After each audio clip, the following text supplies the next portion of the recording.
आप में से कितनों को रिसेंटली आए आईपीओस में अलॉटमेंट मिला? जल्दी से कमेंट्स में बताइए। जिनको नहीं मिला वो हताश ना हो, आपको मिल रहा है एक और मौका 2 नए आईपीओस में इन्वेस्ट करने के लिए। जी हाँ, आज हम आपके लिए प्रोटियन ई गवर्नेंस टेक्नोलॉजीज और एएसके ऑटोमोटिव के आईपीओ रिव्यूज लेके आए हैं। चलिए शुरू करते हैं प्रोटियन ई गवर्नेंस टेक्नोलॉजीज के आईपीओ रिव्यू के साथ। क्या आपके पास टिन नंबर है? अच्छा, ये थोड़ा मुश्किल हो गया, चलो थोड़ा सिंपल करते हैं। क्या आपके पास पैन नंबर है? अच्छा, एकदम ही सिंपल कर दूं क्या आपके पास आधार कार्ड है? आप लोग यही सोच रहे हैं ना कि अलीना ने केवाईसी का काम भी शुरू कर दिया क्या? नहीं, दरअसल अगर आपने ये सारी चीज़ें अपने लिए निकलवाई होंगी तो आपने कहीं ना कहीं प्रोटियन का नाम ज़रूर सुना होगा या देखा होगा और पढ़ा भी होगा। आज के वीडियो में मैं आपको इस कंपनी के बिजनेस के बारे में, उसकी स्ट्रेंथ्स और वीकनेसेस, उसके financials end of course IPO से जुड़ी सभी इंपॉर्टेंट डिटेल्स बताऊंगी। तो आइए शुरू करते हैं।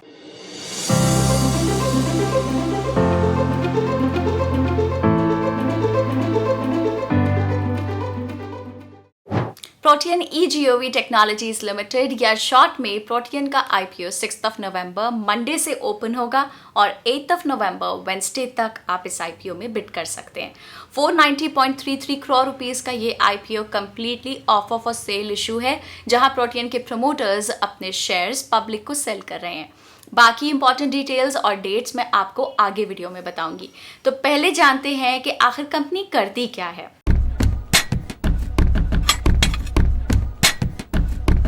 प्रोटियन ने दरअसल 1995 में एक डिपॉजिटरी के फॉर्म में काम शुरू किया था।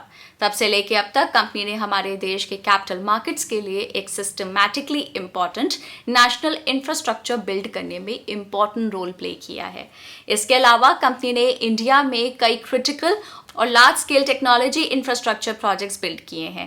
कंपनी के गवर्नमेंट के साथ एक स्ट्रॉन्ग कोलैबोरेशन के चलते उन्हें डिजिटल पब्लिक इंफ्रास्ट्रक्चर और innovative citizen centric e governance solutions build करने में अच्छा खासा एक्सपीरियंस मिला है।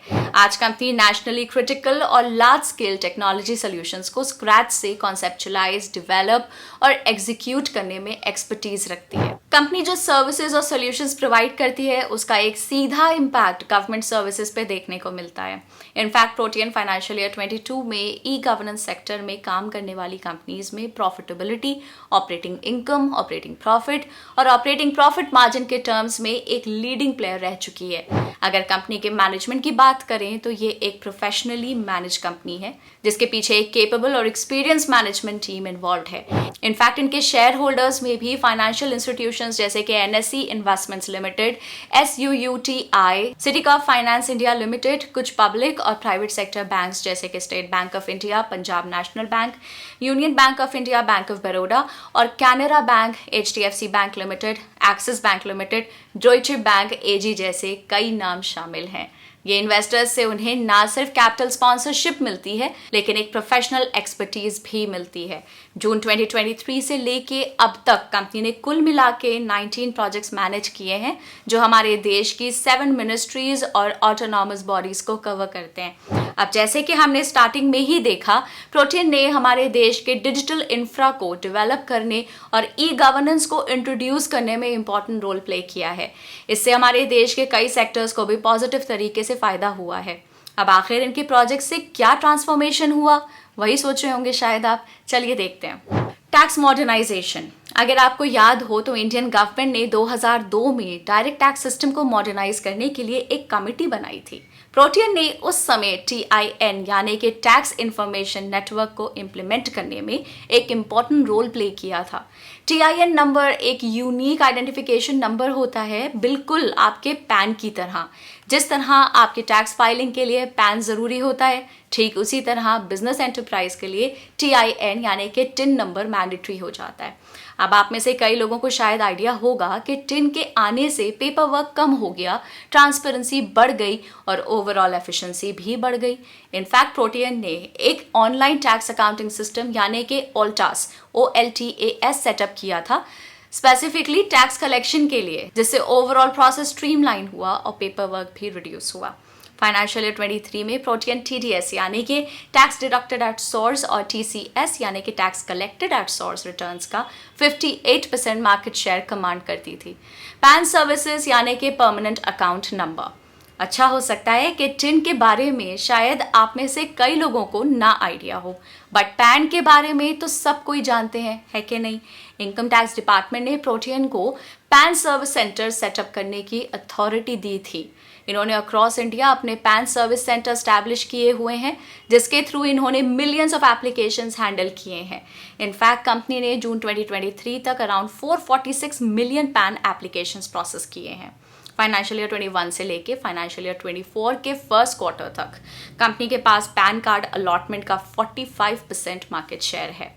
ऑनलाइन पैन वेरिफिकेशन, इसके अलावा प्रोटियन बैंक्स, इंश्योरेंस कंपनीज वगैरह के लिए पैन वेरिफिकेशन की सर्विसेज भी प्रोवाइड करती है।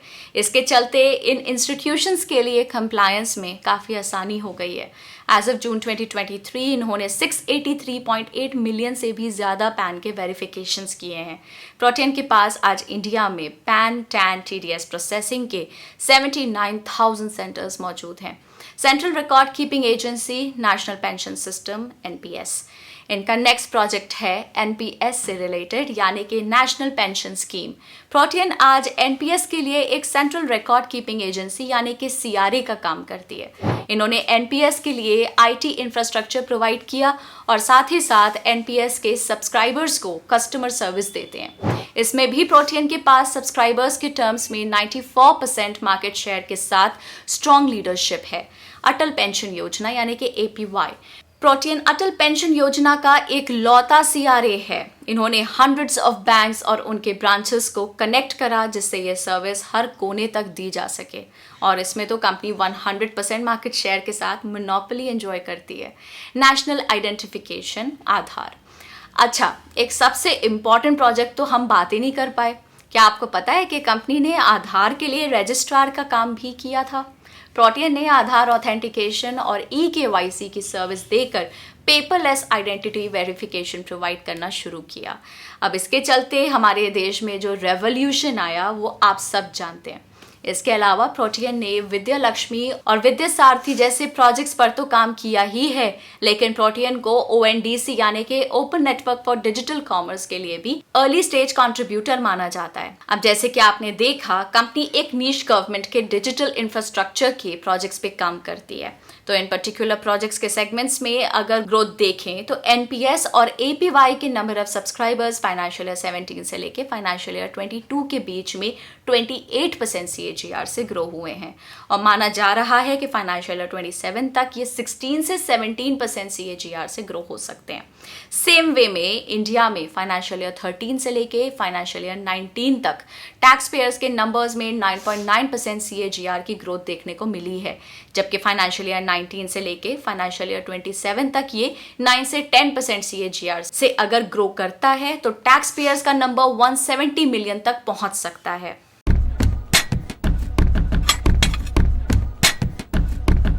अब बात करते हैं इस कंपनी की कुछ स्ट्रेंथ्स के बारे में। Pioneer and market leader in universal citizen centric and population scale e-governance solutions. Company की एक अच्छी बात है उनके टेक साइड पे स्ट्रॉन्ग पकड़। जैसे कि हमने देखा, इंडिया में गवर्नमेंट के लिए इतने लार्ज स्केल प्रोजेक्ट्स जैसे कि ऑनलाइन टैक्स नेटवर्क, पैन से रिलेटेड सर्विसेज एट्सेट्रा, इनके टेक प्लेटफॉर्म्स की यूजेज की मदद से उन्हें एक कंपेटिटिव एडवांटेज मिलती है और इससे उन्हें ऑपरेटिंग लेवरेज भी मिलती है। इतना ही नहीं, ये प्लेटफॉर्म्स की मदद से वो स्केलेबिलिटी और फंक्शनैलिटी पर फोकस कर पाते हैं। ये सब कुछ उनके डिफरेंशिएटेड टेक्नोलॉजी सेंट्रिक अप्रोच की मदद से हो पा रहा है। इनकी टेक्नोलॉजी प्लेटफॉर्म्स एक तरह से सिक्योर और एफिशिएंट माने जाते हैं। आखिर इसी की वजह से आज तक वो 99% ऑफ द टाइम्स अपनी सर्विस को हमेशा अवेलेबल रख पाए हैं। Second is large physical infrastructure with pan India network and scale resulting in inclusion. Protean की एक दूसरी बड़ी स्ट्रॉन्ग चीज़ है उनकी रॉबस्ट सर्विस डिलीवरी नेटवर्क, जो कि पूरे इंडिया में फैला हुआ है।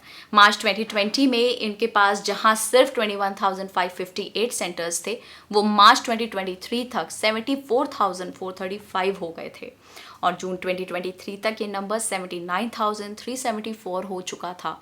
अगर इनके पैन और टिन के सेंटर्स की स्पेसिफिकली भी बात करें तो ये 12,000 पिन कोड्स में मौजूद हैं। आपको रफ आइडिया देने के लिए बता दूं कि ये 12,000 पिन कोड हमारे इंडिया के 700 डिस्ट्रिक्ट्स में फैले हुए हैं। इसके अलावा प्रोटियन सेंट्रल गवर्नमेंट की 26,000 नोडल ऑफिसर्स, स्टेट गवर्नमेंट की 2,63,000 नोडल ऑफिसर्स और एनपीएस के लिए around 87,000 point of presence cover करते हैं।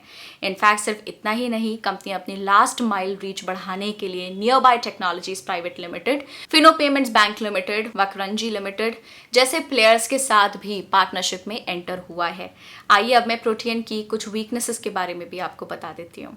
First, client concentration. अब जैसे कि आपने देखा, कंपनी के सबसे ज़्यादा प्रोजेक्ट्स गवर्नमेंट एंटिटीज से आते हैं। फाइनेंशियल ईयर 23 में ऑलमोस्ट 70% जितने इनके रेवेन्यूज़ गवर्नमेंट एंटिटीज से ही आए हैं। अब इसमें दिक्कत ये होती है कि अगर गवर्नमेंट पॉलिसीज़ या फिर बजटरी एलोकेशन में कुछ चेंज आता है तो इनके ऑपरेशंस और फाइनेंशियल्स पर भी एक सीधा असर देखने को मिल सकता है।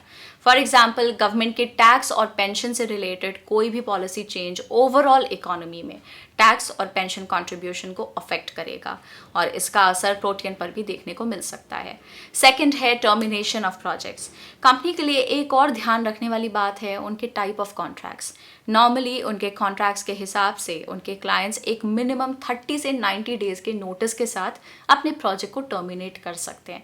ये क्लाइंट की तरफ की फ्लेक्सिबिलिटी दरअसल कंपनी के लिए काफ़ी बड़ी रिस्क बन जाती है। इसका मतलब कंपनी की परफॉर्मेंस एक पॉइंट तक उनके क्लाइंट्स पे काफ़ी डिपेंडेंट है और ये कुछ ऐसे फैक्टर्स हो जाते हैं जो कंपनी के कंट्रोल के बाहर हैं।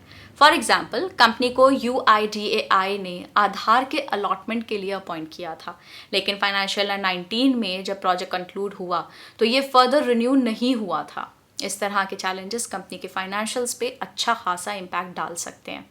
Third is contracts by the government. इनके लिए एक और मॉनिटरेबल एस्पेक्ट है गवर्नमेंट से मिलने वाले कॉन्ट्रैक्ट्स। अब गवर्नमेंट के कॉन्ट्रैक्ट लेने के लिए कंपनीज को टेंडरिंग प्रोसेस से गुजरना पड़ता है। ना सिर्फ इतना, लेकिन उन्हें क्वालिफाई होने के लिए स्पेसिफिक रिक्वायरमेंट्स भी मीट करने पड़ते हैं। फॉर एग्जांपल, 2021 में इन्होंने 8 गवर्नमेंट कॉन्ट्रैक्ट्स के लिए ट्राई करा था, पर उन्हें उनमें से एक भी नहीं मिला था। तो उन्हें एक कॉन्ट्रैक्ट अगर मिल रहा है, उसका मतलब ये नहीं समझ सकते कि आगे भी वैसे कॉन्ट्रैक्ट्स मिलते रहेंगे। Next is failing to maintain and enhance their brand could harm their business. Company के लिए एक और बात ध्यान में रखने वाली ये है कि अगर वो अपने ब्रांड इमेज को और भी स्ट्रेंथन और मेंटेन नहीं करते तो हो सकता है कि उन्हें गवर्नमेंट से मिलने वाले ई गवर्नेंस और दूसरे सॉल्यूशंस के कॉन्ट्रैक्ट्स और अपॉर्चुनिटी हाथ से निकल जाएं। इनफैक्ट ये उनके बिजनेस प्रॉस्पेक्ट्स, फाइनेंशियल कंडीशन और ऑपरेटिंग रिजल्ट्स को भी इम्पैक्ट कर सकता है। चलिए अब कंपनी के फाइनेंशियल्स की ओर एक बार नजर डालते हैं।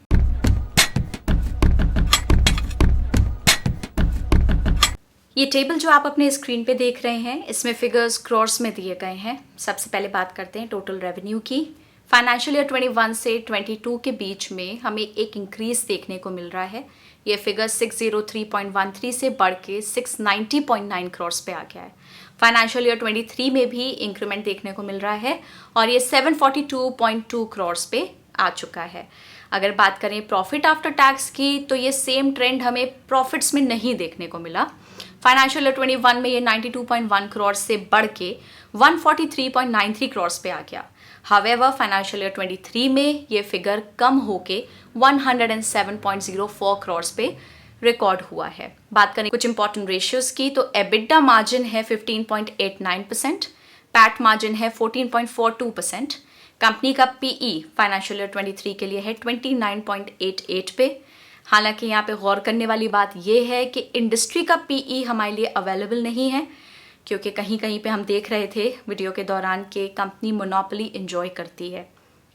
बात करें आरओई की, तो ये 12.49% पे है। आरओसीई है 16.13% पे। 2 year sales CAGR financial year 21 से 23 के बीच में है 10.93% पे। 2 year PAT CAGR for the same period 7.81% पे है।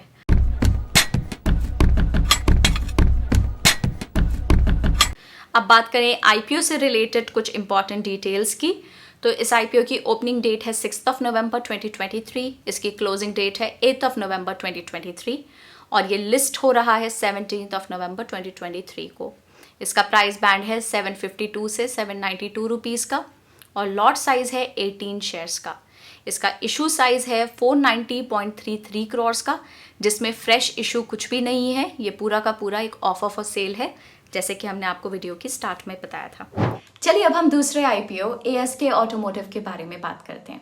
ASK ऑटोमोटिव लिमिटेड का आईपीओ 7 नवंबर ट्यूसडे से ओपन होगा और 9 नवंबर थर्सडे तक आप इस आईपीओ के लिए बिड कर सकते हैं। 834 करोड़ रुपीस का यह आईपीओ 100% ऑफ अ सेल है और इसमें कोई भी प्रोसीड्स कंपनी को नहीं जाएंगे। ऑफ अ सेल के अंडर प्रमोटर्स अपना स्टेक ऑफलोड करने जा रहे हैं। बाकी इंपॉर्टेंट डिटेल्स और डेट्स मैं आपको बाद में बताऊंगी। तो चलिए पहले जानते हैं कि कंपनी आखिर करती क्या है।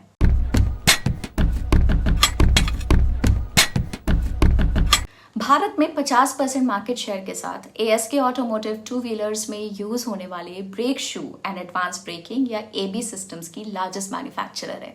अपनी in house designing, developing and manufacturing capabilities के जरिए कंपनी अपने कस्टमर्स को पिछले 3 दशक से safety systems and critical engineering solutions provide करती आ रही है।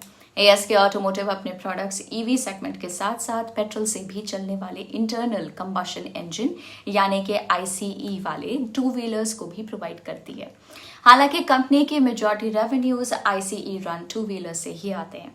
कंपनी इंडिपेंडेंट आफ्टर मार्केट या IAM में भारत की लीडिंग मैन्युफैक्चरिंग ब्रांड है। IAM यानी कि ओरिजिनल इक्विपमेंट मैन्युफैक्चरर या OEM के अलावा ऑटो पार्ट्स को मैन्युफैक्चर और मार्केट करने की क्षमता रखने वाली कंपनीज।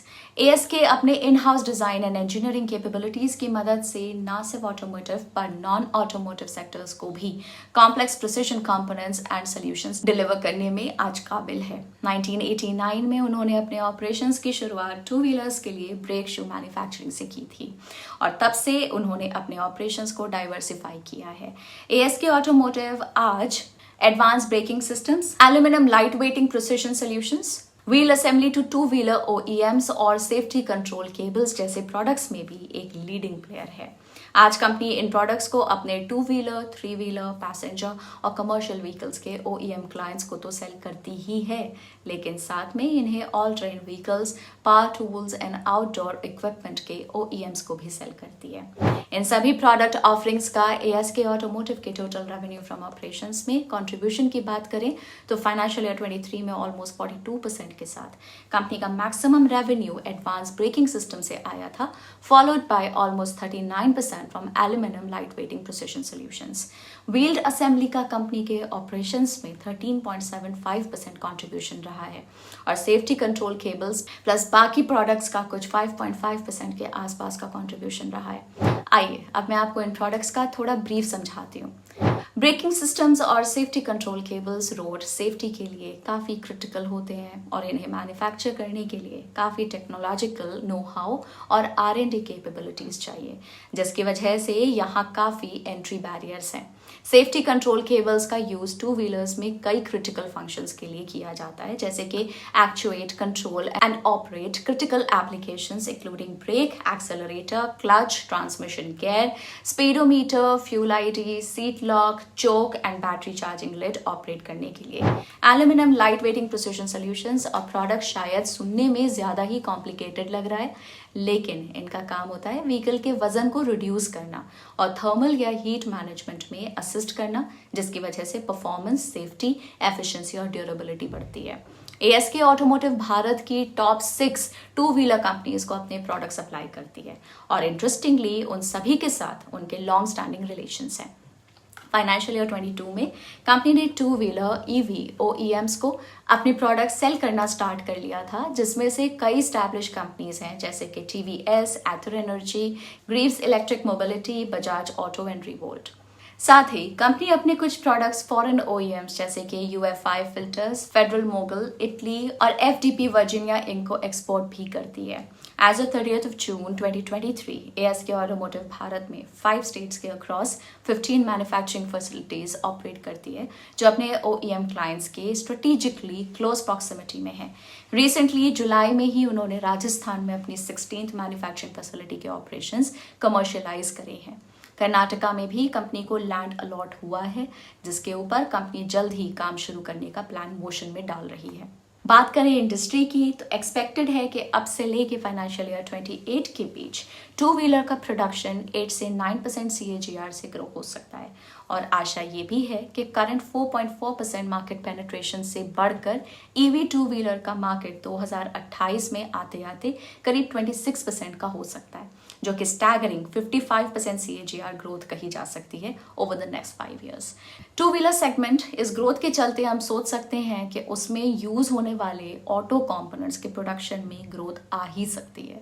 जैसे कि आप देख सकते हैं क्रिसल की एक रिपोर्ट के मुताबिक advance braking systems to be used in two wheeler और थ्री व्हीलर का ग्रोथ फाइनेंशियल ईयर 23 से 28 के बीच 8% CAGR पेक्ट है।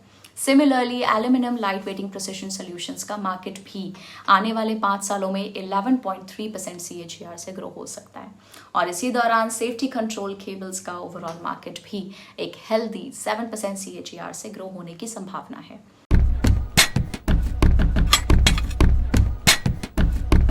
आइए अब बात करते हैं कंपनी की कुछ स्ट्रेंथ्स के बारे में। पहली है healthy financial growth and efficient use of capital. Financial year 21 से लेके फाइनेंशियल ईयर 23 के बीच ASK ऑटोमोटिव के रेवेन्यूज 28.64% CAGR से ग्रो हुए हैं, जो डेमोन्स्ट्रेट करता है उनकी strong financial performance over the years और यही ग्रोथ उन्हें फर्दर पोजीशन करेगी अपना कस्टमर बेस वाइडन करने में और अपने प्रोडक्ट्स डाइवर्सिफाई करने में। कंपनी का रिटर्न ऑन कैपिटल काफ़ी हेल्दी रहा है ड्यूरिंग द सेम पीरियड और इंटरेस्टिंगली पिछले 3 फिस्कल ईयर्स में working capital days under a month maintain रहे हैं, जो कि हमें बताता है कि ASK अपना कैपिटल बहुत ही एफिशिएंटली यूज करती आ रही है। कॉन्टेक्स्ट के लिए फाइनेंशियल ईयर 23 में कंपनी का ROC अपने सभी लिस्टेड कंपेटिटर्स से बेटर था।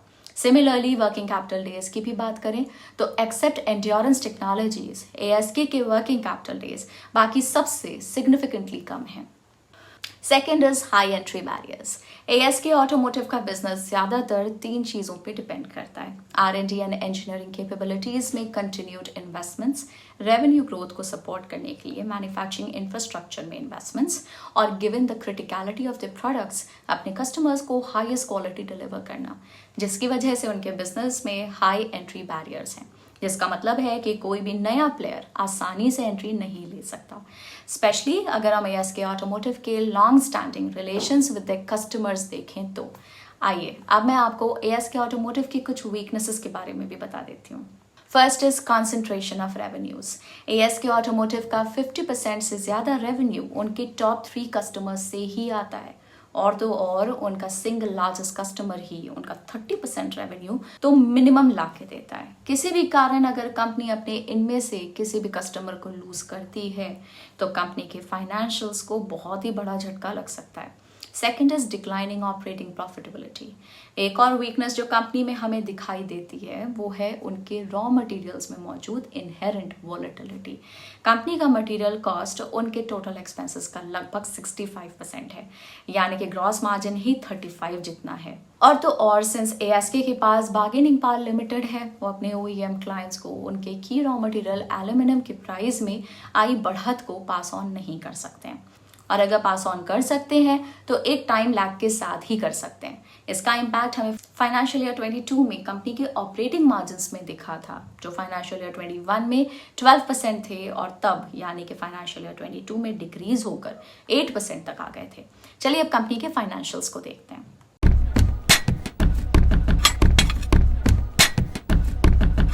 ये फिगर्स जो आप अपने स्क्रीन पे देख रहे हैं, ये फिगर्स क्रॉर्स में दिए गए हैं। बात करते हैं टोटल रेवेन्यू की, तो ओवर द इयर्स जैसे कि आप देख सकते हैं हमें एक कंसिस्टेंट राइज दिख रहा है इस फिगर में। फाइनेंशियल ईयर 21 में ये 1567 से बढ़ के फाइनेंशियल ईयर 22 में ये 2024.2 के फिगर पे रिपोर्ट हुआ है एंड सिमिलरली एक और फर्दर इंक्रीज के बाद फाइनेंशियल ईयर 23 में ये 2566.2 करोड़ पे आ गया है। बात करें प्रॉफिट आफ्टर टैक्स की तो ये सेम ट्रेंड हमको यहाँ कॉपी होता हुआ नहीं दिख रहा। फाइनेंशियल ईयर 21 से फाइनेंशियल ईयर 22 के बीच में फिगर्स में एक डिक्लाइन आया है। हाउएवर ये प्रॉफिट के ही फिगर्स हैं। 106.2 से गिर के ये 82.6 करोड़ पे रिपोर्ट हुआ है फाइनेंशियल ईयर 22 में। बात करें फाइनेंशियल ईयर 23 में तो यहाँ हमें एक रिकवरी दिख रही है और ये 122.9 करोड़ पे रिपोर्ट हुआ है।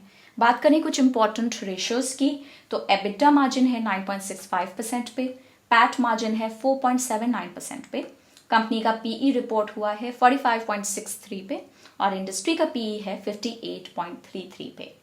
बात करें net debt to equity ratio की, तो ये 0.49 है जो कि काफ़ी मैनेजेबल है। आरओई की बात करें तो ये 19.27% है, आरओसीई 22.06% है। 2 ईयर सेल्स CAGR फाइनेंशियल 2021 से 23 के बीच में 27.94% पे है और सिमिलर पीरियड में 2 ईयर पैट CAGR 7.58% पे रिपोर्टेड है।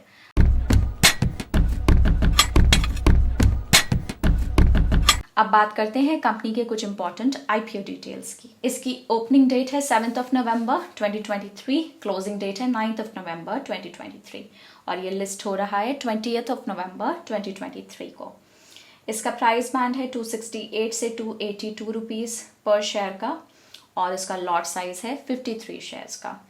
इसका इशू साइज है 834 करोड़ रुपीस का, जो कि पूरा का पूरा एक ऑफर फॉर सेल है। इसमें फ्रेश इशू कुछ भी नहीं है, जैसे कि हमने आपको पहले बताया था। तो ये था एक detailed analysis ASK automotive limited के बिजनेस और IPO का। क्या आप इस IPO में अप्लाई करने वाले हैं? कमेंट सेक्शन में यस या नो टाइप करके बताइए। अगर आपको हमारा एनालिसिस अच्छा लगा हो तो वीडियो को लाइक और चैनल को सब्सक्राइब करना ना भूलें।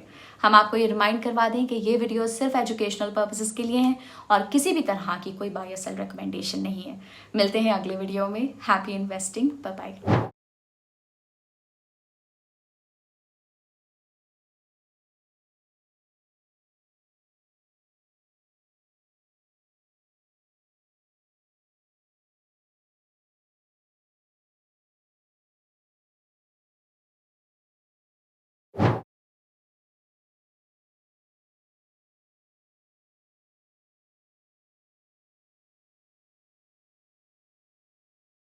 Investment in securities market are subject to market risks. Read all the related documents carefully before investing. Please read the risk disclosure documents carefully before investing in equity shares, derivatives, mutual fund, and or other instruments traded on the stock exchanges.